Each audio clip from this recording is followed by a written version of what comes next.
우리가 받은 구원에는 두 가지가 없습니다. 첫째, 차별이 없고 둘째로 자랑할 것이 없습니다. 우리 하나님은 차별하지 않으세요. 우리 하나님은 마음이 넓으신 분이십니다. 그래서 예수님을 믿으면 아무 공로가 없어도 그 누구라도 구원을 얻도록 하나님께서 복 주셨습니다. 또 예수님 또한 사랑이 많으시고 예수님의 마음이 정말 엄청나게 큰 분인데, 예수님을 따른다는 교회와 우리는 속이 너무나도 좁습니다. 성도 여러분, 하나님의 속 깊으심, 예수님의 마음 넓으심을 닮아 가십시다. 우리가 너무나 속이 좁아서 우리가 이 세상 속에서 살아갈 때 우리가 섬기는 하나님도 속 좁은 분으로 비춰질까 매우 두렵습니다. 우리 지난 주일 복습을 하도록 하겠습니다. 지난 주일에 누가 크냐? 제자들이 쟁론하였습니다. 제자들은 온통 서열에 집중되어 있어요. 예수님, 스승 되신 예수님이 왜 이 땅에 오셨는지, 그리고 그 목적을 이루시기 위해서 순환받으시고 십자가 달리시고 또 부활하시는 그 이야기에는 관심이 없고, 누가 더 크냐 하면 열을 올리고 있습니다. 예수님이 말씀하셨지요. 누구든지 이 세상에서 첫째가 되고자 하는 자는 끝이 되리라. 섬기는 자가 되라고 말씀하십니다. 섬기는 자가 하나님 보시기에 큰 자이기 때문입니다. 그러면서 한 어린아이를 데려다가 안아주시고 이 제자들에게 안으신 상태에서 말씀을 하시는 거예요. 누구든지 내 이름으로, 이런 어린아이 하나를 영접하는 것이 곧 나를 영접하는 것이다. 우리가 어떻게 섬겨야 됩니까? 예수님의 이름으로 섬겨야 되는 거예요. 누구를 섬겨야 됩니까? 이런 어린아이 같은 사람을 섬겨야 되는 거예요. 그럼 이런 어린아이는 누구입니까? 우리의 도움과 보호가 필요한 존재를 의미합니다. 그리고 우리가 도움을 주더라도, 우리가 섬겨주더라도 그 도움과 섬김을 갚아줄 능력이 없는 사람을 우리는 섬겨야 되는 것입니다. 더 나아가 이 어린아이는 우리 예수님을 상징하기도 합니다. 예수님께서 쉬운 존재로 이 땅에 오셨어요. 불말과 불병거 이끌고 감히 함부로 범접할 수 없는 인물로 오신 것이 아니라 아기로 오셨잖아요. 그리고 예수님은 누구든지 예수님께 오는 사람을 받아주었습니다. 우리 역시 쉬운 존재가 되어야 됩니다. 자꾸 어려운 존재가 되려고 하지 마시고 쉬운 존재가 되는 여러분 되십시오. 우리 교회 역시 쉬운 교회가 되어야 됩니다. 여러분, 우리 교회 보십시오. 얼마나 쉽습니까? 앞으로도 더 쉬운 교회가 되었으면 좋겠습니다. 자, 그런데 그때 그 제자들과 우리는 사람들에게 자꾸 어려운 존재가 되려고 하는 거예요. 우리는 너희와 다르다는 거죠. 우리한테 들어오려면 쉬운 게 아니야. 그런 자세로 제자들은 살았습니다. 여러분 38절 말씀 읽어주십시오. 시작.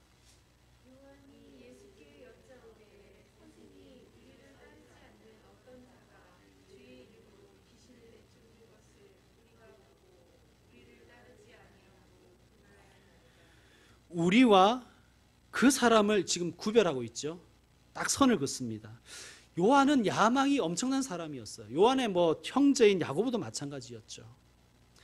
어머니까지 나서서 더 높은 자리에 앉혀달라고 청탁하던 그런 가정이었습니다. 성질도 굉장했습니다. 아마 남에게는 치고는 못 사는 성격이었던 것 같아요. 형제가 똑같이 불같은 성격의 사람들이라서 예수님께서 요한과 야고보에게 별명을 붙여주셨어요. 뭐였죠? 보아너게. 무슨 뜻입니까? 우레의 아들이란 뜻이에요. 천둥의 아들. 요한은 자기 야망 때문에 예수님을 따른 거예요. 순수하지 못했던 뜻이죠. 그런데 참 놀라운 것은 이렇게 순수하지 못한 목적으로 예수님을 따른 이 요한조차도 성령께서 변화시키셔서 예수님이 가장 사랑하는 제자로 변화시키셨다는 사실이 중요합니다. 그러므로 우리가 부족하지만 우리도 요한 같은 존재지만 저와 여러분도 변화될 줄로 믿습니다. 부활의 예수님을 제대로 만나면 성령께서 우리를 사로잡아 역사하시면 될 줄로 믿습니다. 자, 요한의 캐릭터에 대해서 좀 더 알 수 있는 재밌는 본문이 하나 있어요. 여러분 오늘 본문의 그 위를 보시면 병행 본문이라는 것이 나와 있을 거예요. 누가복음 9장 49절 있죠? 한번 찾아보겠습니다. 누가복음은 마가복음 바로 뒤에 있습니다. 누가복음 9장 49절. 9장 49절 50절은 오늘 우리가 읽은 마가복음 본문과 내용이 비슷하고요. 51절부터 교독을 읽겠습니다. 누가복음 9장 51절. 예수께서 승천하실 기약이 차감해 예루살렘을 향하여 올라가기로 굳게 결심하시고 52절 시작.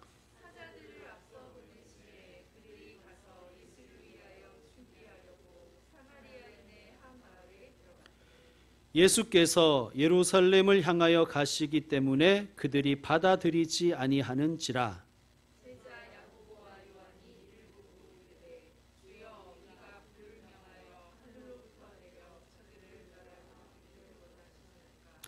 예수께서 돌아보시며 꾸짖고. 자, 여러분 꾸짖고 옆에 주석 표시가 되어 있죠. 그죠? 여러분 주석 표시가 되어 있다는 것은 밑에 한번 내려가서 확인해 보라는 거예요. 자, 밑에 내려오셨습니까? 어떤 설명이 붙어 있죠? 한번 읽어주세요. 시작.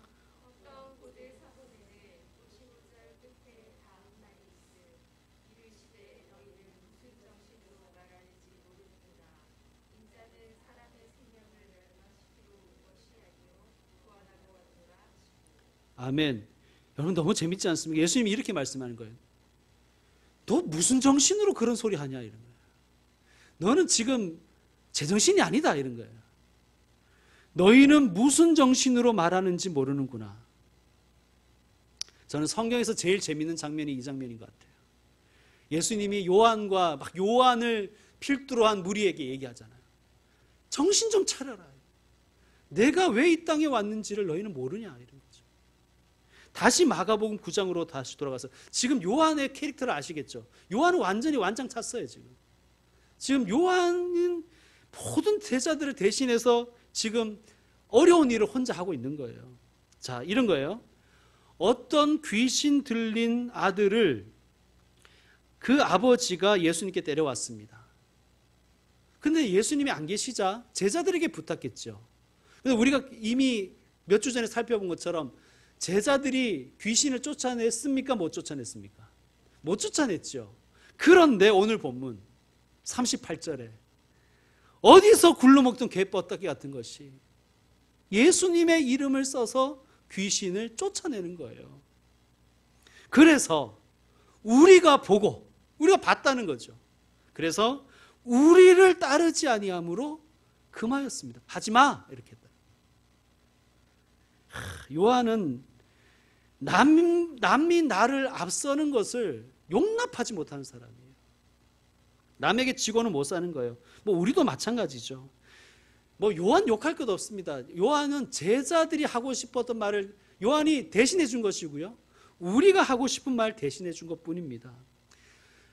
자기들은 못하는데 우리는 못하는데 말이죠. 우리는 정통파인데 정통파 아이가 정통파인 우리도 못하고 있는데 저런 비주류가 하다니 자존심이 상하는 거예요. 가만히 둘 수가 없습니다. 기분이 엄청 나쁘잖아요. 너 어느 파야? 누구 허락받고 이 구역에서 귀신 쫓아내고 있는 거야? 지금 그렇게 얘기하는 것입니다. 여러분 이 질투심이라는 것이 이게 정말 무시무시한 거예요.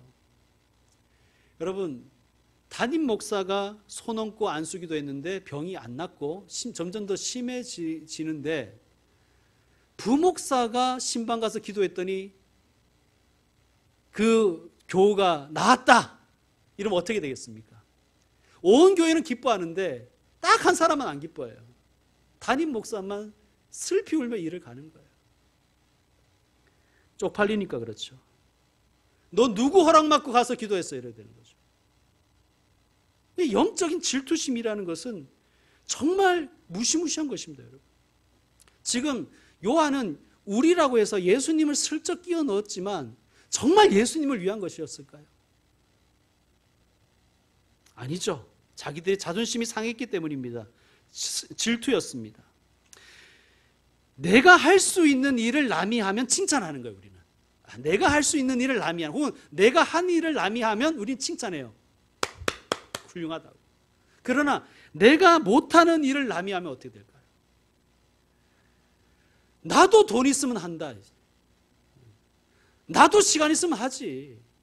그렇게 나오는 거예요. 우리는 질투심이라는 것이 너무너무 이게 우리를 우리에 꽉 차고 있어서요. 우리는 정말 영적인 질투심도 어마어마합니다. 특히 우리 개신교회는 너무 옹졸하죠. 우리의 옹졸함 탓에 얼마나 많은 배움의 기회를 놓치고 있습니까? 이웃 종교에서 하는 일들을 존중하고 배우면 참 좋은데 우리는 그런 것들을 배울 생각이 없는 거예요. 여러분, 우리에게는요, 관용이 좀 필요해요. 너그러운 마음이 좀 필요합니다. 그런데 우리들은 타 종교에 대해만 너그럽지 않은 게 아니라요, 같은 형제 교회들에 대해서도 우린 너그럽지 않아요. 관용이 없어요. 여러분, 교회가 부흥하면 누가 제일 싫어할까요? 옆교회가 제일 싫어합니다. 하나님만 덧보시면 되는데 옆교회가 부흥하면 우리 교회가 제일 싫어하는 거예요. 우리도 부흥하지 못하는데 말이죠. 옹졸하고 속 좁고 그리고 거기다가 알량한 자존심, 시기와 질투까지 우리에게는 넘쳐납니다. 지금 요한으로 대표되는 제자들은 특권의식에 사로잡혀 있어요. 실체도 없는 그 특권이 침해당했다고 생각하는 거예요. 자, 39절을 보시면 예수께서 이르시되 뭐라고 하시죠? 금하지 말라. 내 이름을 의탁하여 능한 일을 하고 즉시로 나를 비방할 자가 없느니라. 여기서 중요한 것은 내 이름, 예수님의 이름입니다. 제자들의 이름이 중요한 게 아니에요. 김포평강교회라는 교회 이름이 중요한 게 아니에요. 제자라는 것은, 교회라는 것은 특권이 아니죠. 예수님은 한 번도 독점이나 특권을 인정하지 않으셨습니다. 예수님은 우리가 특권의식 가지는 거 원하지 않으십니다. 예수님이 원하시는 건 뭘까요? 섬기는 거예요. 믿음의 실천을 하는 거예요. 그걸 예수님이 원하십니다. 자, 40절 같이 읽겠습니다. 시작. 우리를 반대하지 않는 자는 우리를 위하는 자니라. 아멘. 좀 이런 마음이 우리에게 있어야 되는 거예요. 너 내 편이야? 너 우리 쪽이야? 이게 아니라 나를 반대하지만 않아도 나를 위하는 것이다. 그럼 좀 넓은 마음이 우리에게 있어야 됩니다. 여러분, 교회 밖에도요, 이름 없는 그리스도인이 많습니다. 반대로 교회 안에 있어도 실제로 무신론자가 많아요. 예수님은 잘 모르지만, 성경은 잘 모르지만 삶에서 예수님의 가르침을 실천하는 사람이 많아요. 그러나 세례 받았지만, 직분 받았지만, 목사지만 무신론자나 다름없는 교인들도, 그런 목사들도 많습니다. 우리를 반대하지 않는 자는 우리를 위하는 자니라. 이 예수님의 마음 닮아야 될 줄로 믿습니다. 자, 따라합시다. 세상은 넓고 배울 사람은 많다. 여러분, 그런 마음으로 살아가십시오. 아이에게도 배울 수 있지 않습니까? 자, 41절 여러분 읽어주십시오. 시작.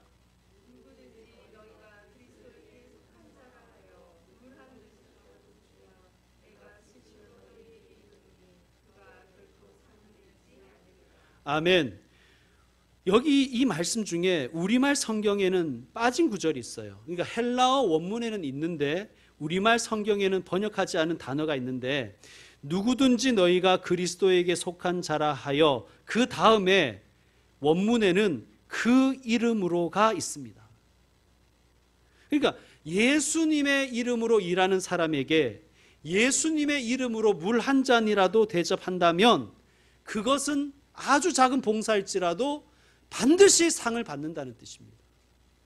자, 형식적으로는 얼뜻 들으면 제자들이 대접을 받아야 되는 것처럼 예수님 말씀하셨지만, 예수님의 실제 의도는 제자들 보고 대접 받으라는 의미예요? 아니면 너희가 금지한 그 사람을 대접하라는 거예요? 그 사람을 대접하라는 것이죠. 그 사람도 우리를, 그러니까 제자들에게 소속되어 있지는 않지만 그리스도에게 속한 사람이라는 거예요. 왜? 그 사람이 예수님의 이름으로 귀신을 쫓아냈잖아요. 그러니까 비록 제자들 무리에 들어있지 않아도 그 사람이 예수님의 이름으로 어떤 일을 한다면, 예수님의 정신으로 어떤 일을 한다면 그 사람을 예수님의 이름으로 대접하라는 거예요. 물 한 잔이라도 주라는 거예요. 그것이 아름다운 일이라는 것입니다. 여러분, 이 사람, 요한에게 금지당한 이 사람, 제자는 아니었지만 착한 일을 했잖아요. 귀신 들린 사람. 여러분, 귀신 들린 사람이라고 하면 우리는 너무 이렇게 빙의만 생각하는데요. 당시에는 아프면 다 귀신 들렸다 그랬어요. 그리고 누구도 의사에게 데려가지 않는 사람들이었어요. 이 사람들. 뭐 돈이 없었거나 병이 심했거나. 그러니까 이 사람을 예수님의 이름으로, 예수님의 사랑으로, 예수님의 마음으로 도와준 사람이에요. 기도해 준 사람이잖아요.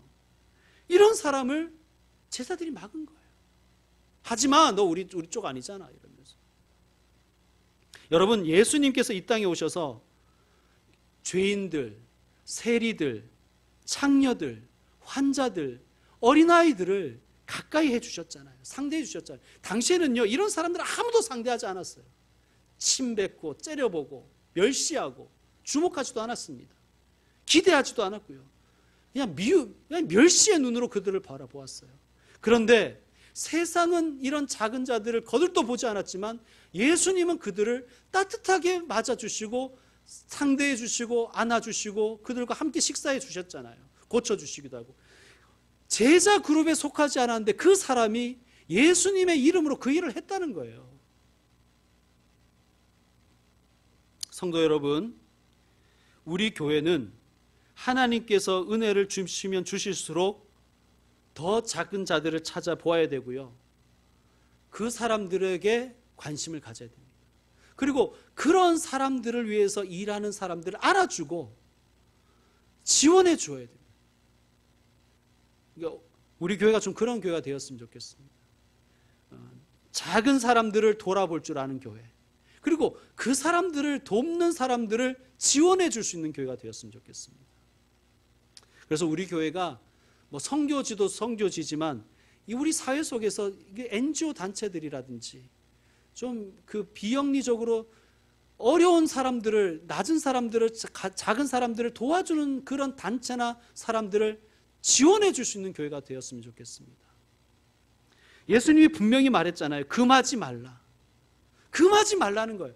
작은 사람들을 돌아보는 사람들이 우리 쪽이 아니다 할지라도 너 언제 그거 허락받고 했냐? 그러지 말라는 거예요. 도와주고 지원해주고. 비록 그 지원할 우리 그 사람들이나 그 단체가 교회가 아닐지라도, 혹은 예수님을 믿는 사람들이 아닐지라도 그 사람들이 하는 행위가 예수님의 마음과 정신을 실현하는 일이라면 교회는 금해서는 안 될 것입니다. 지원해 줘야 될 것입니다. 자, 42절은 41절과 대조입니다. 42절 읽어주세요. 시작.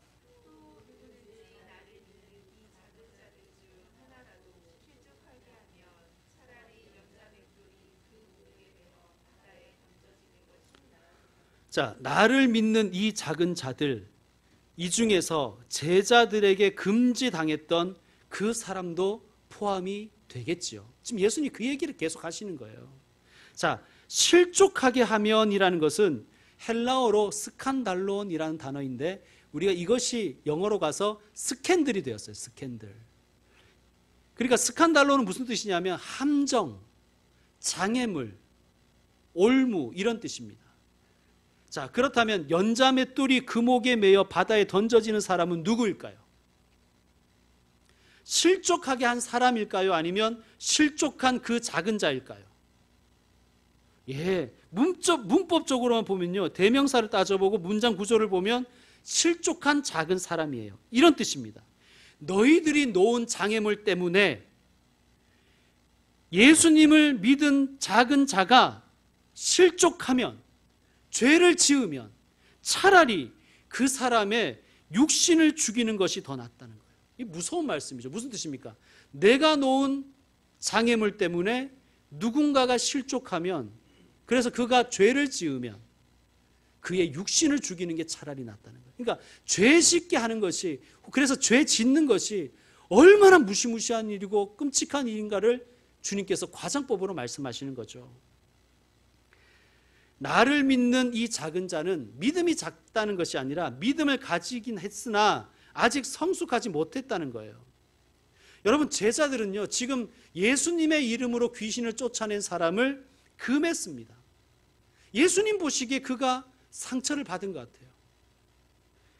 이 사람은 예수님의 마음과 예수님의 말씀을 실천하기 위해서 했는데 제자들이 나서서 그러지 말라고 하니까 이 사람은 아마 실족할 수도 있었을 것 같습니다.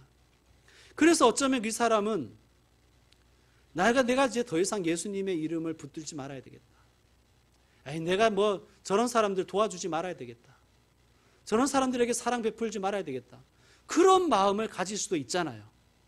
여러분, 살인하지 않는 것만 죄가 아닌 게 아니에요. 예수님의 마음과 예수님의 정신과 말씀을 실천하지 않는 것도 죄입니다. 그러니까 우리가 적극적으로 선을 행하지 않는 것도 죄인 거예요. 그러니까 교회 때문에 어떤 사람이 선을 행할 것을 포기한다면 차라리 그 사람 목숨을 죽이는 게 낫다는 거예요. 예수님 말씀이 과장법이지만 우리가 새겨들어야 될 말씀입니다. 등골이 오싹하게 들어야 되는 거예요. 우리가 어떤 사람들이 예수님의 정신을 실천하는데 도움은 되지 못할 망정 우리가 장애물을 놓은 것은 아닐까. 막 주저앉혀가지고 때가 돼야지, 직분받고 해, 우리가 교회 등록하고 해, 뭐 그러면서 우리는 그 사람들이 예수님의 마음으로 살아가는 것을 오히려 막아서고 있는 것은 아닌지 우리는 늘 조심해야 될 것입니다. 43절부터는 좀 더 구체적이죠. 43절 읽어주세요. 시작.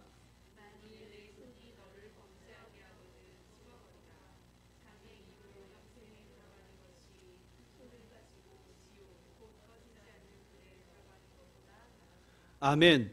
너의 손이 죄의 도구가 된다면 차라리 그 손을 찍어버리라. 두 손을 다 가지고 지옥 곧 꺼지지 않는 불에 들어가는 것보다 장애인으로 영생에 들어가는 것이 낫다. 발이 범죄하면 어떻게 하라고요?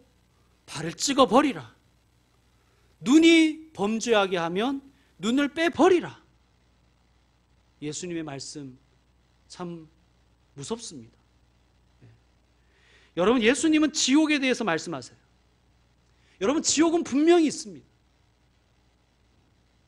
지옥에 대해서 예수님은 당시의 사람들이 알아들을 수 있는 표현을 쓰신 거예요. 불, 구더기.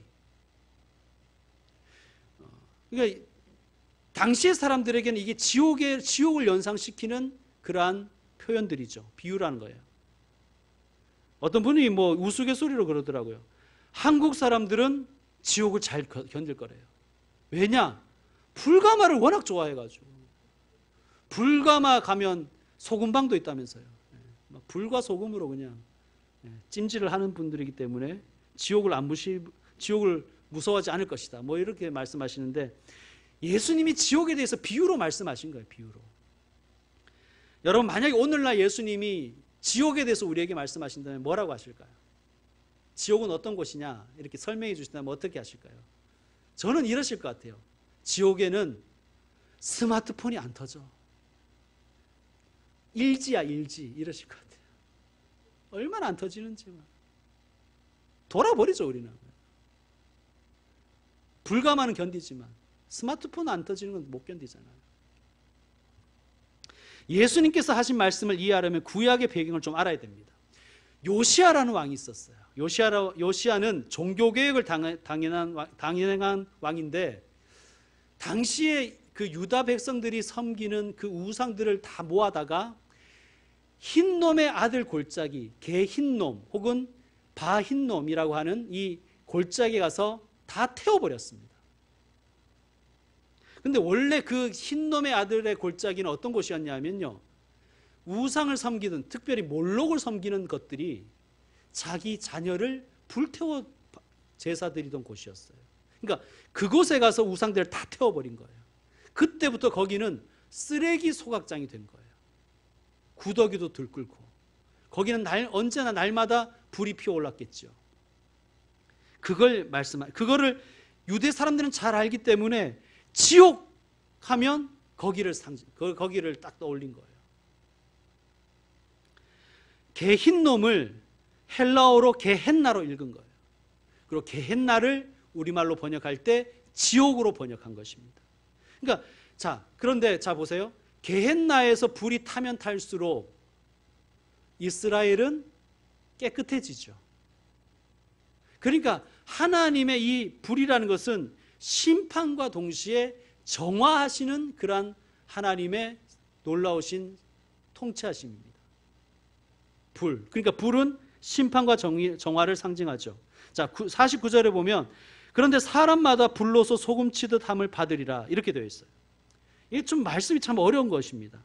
레위기 2장 13절을 보시면 이런 말씀이 있어요. 레위기 2장 13절은 내 모든 소재물에 소금을 치라. 소재물이라는 것은 곡식 제사예요. 거기에 소금을 치래요. 그러면서 이런 말씀이 있어요. 내 하나님의 언약의 소금을 내 소재에 빼지 못할지니. 아멘. 소재물에 소금을 치라는 거예요. 예물을 드릴 때 소금을 함께 드리라는 거예요. 그러면서 이렇게 말씀하세요. 너의 하나님의 언약의 소금. 언약의 소금. 계약의 소금이라는 거예요.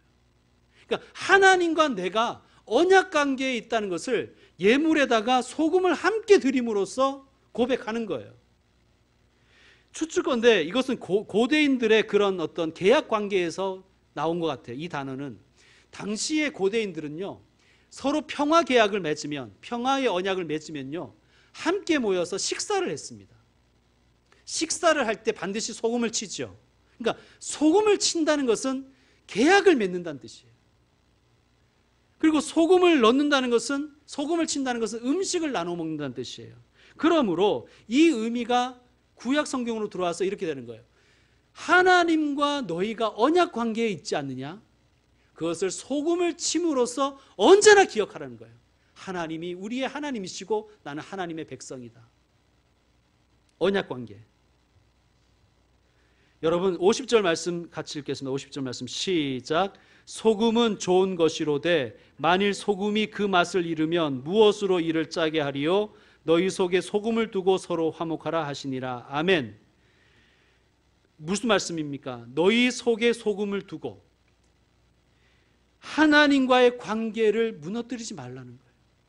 하나님과의 관계를 늘 잘 유지하면서 서로 화목하게 지내라는 거예요. 여러분, 예수님의 그 결론은 화목하라는 것이지만 화목이 목적은 아니에요. 사람과 화목하려고 하나님과의 화목을 깨뜨리면 안 되는 거예요. 너희 속에 소금을 두고 서로 화목하라. 이 이야기가 어디서부터 촉발되었습니까? 누가 크냐라는 제자들의 그 다툼에서 시작된 거예요. 왜 제자들은 누가 크냐 인간적인 마음으로 싸웠습니까? 그 마음속에 예수님이 없는 거예요.